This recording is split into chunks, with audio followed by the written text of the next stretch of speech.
Mugabo nk'umuntu ababona ati noronka umufasha kubirondera nk'aba ari mu mahanga akifuza ko BMBC yomufasha ufise umukurikiranira ibintu ngaha mu gihugu canke asanzwe aba ngaha biroroshe. Bakunzi b'ishirahamwe BMBC twongeye kubaramutsa tubaha ikaze mu biganiro vyacu vya BMBC.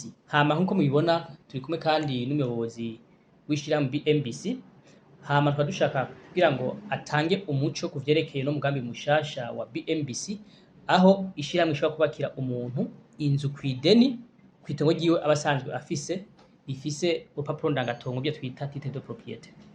Ariko muyobozi hariho abantu benshi bagiye bashikiza ivyumviro babaza ati mbeko je mfise itongo ryiwanje mugabo ridafise impapuro ndangatongo bita titre de propriété.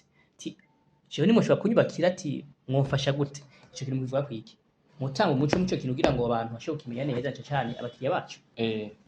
Titre de propriété n'urupapuro ruhambaye ku vyerekeye itongo.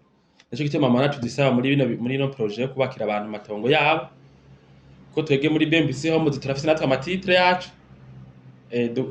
Duhaba tuguriye amazu. Nushaka ko tumwakira n'abafise titre kugira ngo itongo nyene ribe riri mategeko. Naho dushaka no kuraba natwe ibindi ketse amatitre gusa mugabo naco kirahambaye. Rero abantu baje bagati jewe ndafite itongo mugabo ntifite titre.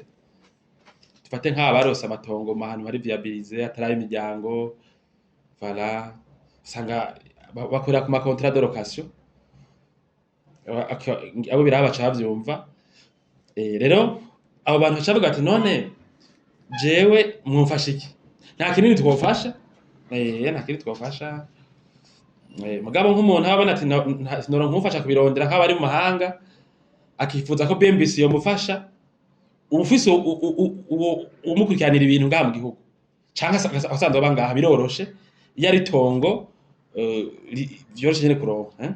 Utamufise yoshaka kwidutuma tukamufasha Donc yiture ishirahamwe procedure tukazimufasha katwitura tukamubwira ivyo yokora tukatimufasha ko uwundi muntu waba yari kumufasha yaba mufise sivyo.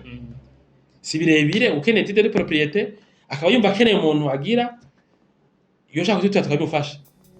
Je nivyo novuga umenga na bindi birebire.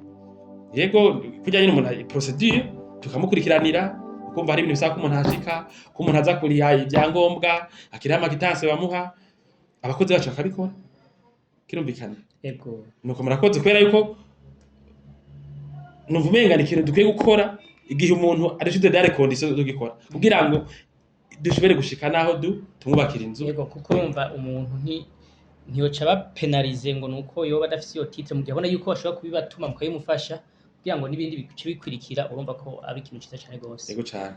Reka twongere ufate no mwanya kugira ngo tubashimire kuno biganiro mutanze nuno muco mutanze kuba nywanyi bacu kugira ngo bumve neza uko vyifashe. Murakoze gose. Hama gutwa tuvuga tuti iyo mwubatse mubake neza na BMBC.